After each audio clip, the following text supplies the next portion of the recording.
So today we have a cool geometrical problem. The diagram is on the screen. These quadrilaterals are squares and they are arranged in this specific pattern.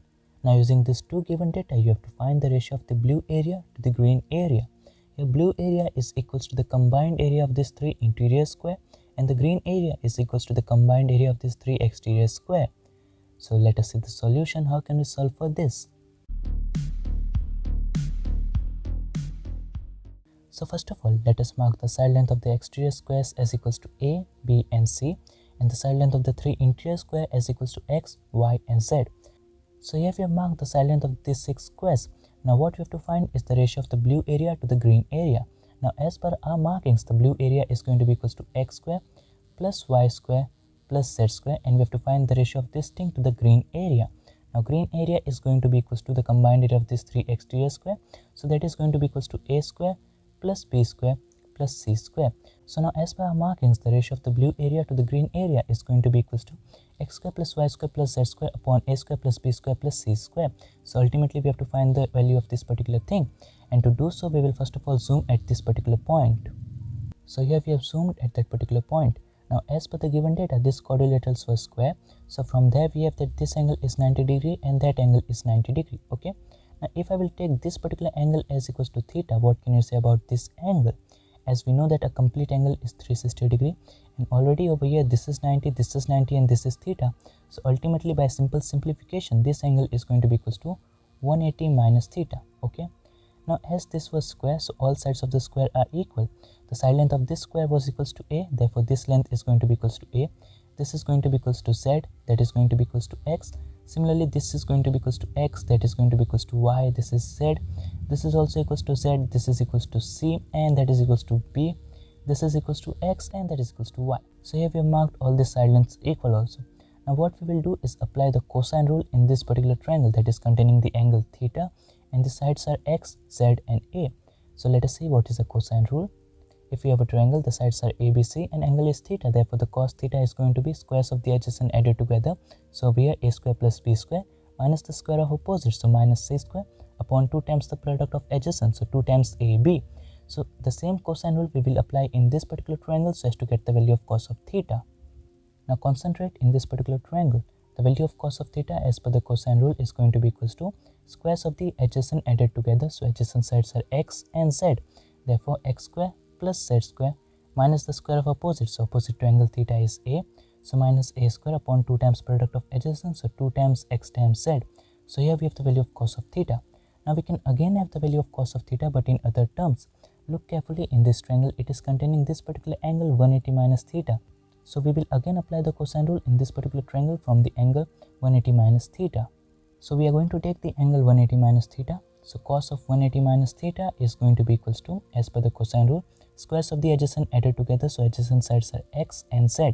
So X square plus Z square minus the square of opposite, so minus Y square, that is the opposite side, upon 2 times the product of adjacent, so 2 times X times Z. Now as per the trigonometric rule, cos of 180 minus theta is going to be equals to negative cos of theta. So let us replace it with negative cos theta. So here we can see that we have the value of positive cos of theta and negative cos of theta. So we can simply compare their RHS and just we have to shift the negative from here to over there. So RHS of this thing as it is, that is going to be X square plus Z square minus A square upon 2 times X times Z. So here we have to make the sign adjustment because the negative from here has shifted over there. So in the numerator we can see that X square plus Z square minus Y square, so it will turn out to be Y square minus X square minus Z square, and in the denominator 2 times X times Z. Now 2X and Z, 2X and Z got cancelled out. Now let us adjust the term. So after adjusting the terms, we will get that 2 times X square plus 2 times Z square is going to be equals to Y square plus A square. So here we have our first equation, that 2 times X square plus 2 times Z square is going to be equals to Y square plus A square. So here we have our first important equation, and to get this we did all the operation at this particular point. We took this 90, 90, theta, 180 minus theta, applied the cosine rule in that two triangles so as to get these two equations, compare their RHS, and we got our first important equation. Now the same things we will do at this second point. So here we have zoomed at the second point. So again we have that this angle is 90, that angle is 90. If I will take this angle as equals to alpha, so this angle is going to be equals to 180 minus alpha. We'll apply the cosine rule in this triangle so as to get the value of cos of alpha, and we'll again apply the cosine rule in this triangle so as to get the value of negative cos of alpha. So let us do that. So now concentrate on this particular triangle. The angle is alpha, the adjacent sides are y, z, and opposite side is c. Therefore, the value of cos of alpha is going to be equals to y square plus z square minus c square upon 2 times the product of adjacent, so 2 times y times z. We applied the cosine rule so as to get the value of cos of alpha. Now we'll again apply the cosine rule so as to get the value of negative cos of alpha, and the triangle would be this one. Now concentrate in this particular triangle. We are going to take the angle 180 minus alpha, and we know that cos of 180 minus alpha is going to be negative cos of alpha. So directly negative cos of alpha is going to be equals to squares of the adjacent added together, so adjacent side has z and y, and opposite side is equals to x. So the value of negative cos of alpha as per the cosine rule is going to be equals to y square plus z square minus x square upon 2 times y into z.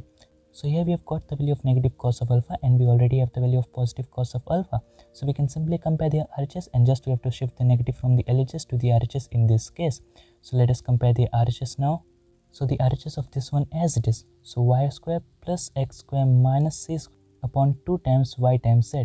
And this thing is going to be equals to RHS of the second equation. We have to just make the sign adjustment. So now the numerator of the second RHS will become x square minus y square minus z square, and in the denominator as it is, that is 2 times y times z. And here we can see that 2 into y into z, 2 into y into z got cancelled out.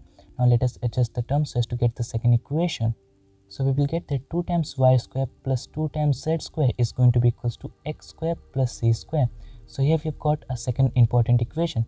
And to get this, we just applied all the same things in the first step to the second point. To get our third equation, we'll just do all the same thing but at that particular point. So as you have seen what steps we have to follow so as to get this two equation. So I'm just directly writing the third equation that we will get by following the same steps. So if we will follow the same steps at that third point, we will get this particular equation that 2 times y square plus 2 times x square is going to be equals to z square plus b square. So here we have our third equation. So this is the third equation. We already got a second equation and the first equation. So now let us apply the operation on these three so as to get the final result. So now to get the final result, we will simply add these three equations. So the first equation plus the second equation plus the third equation will give me the final result. Let us see how. So first of all, we have to add the RHS of these three equations.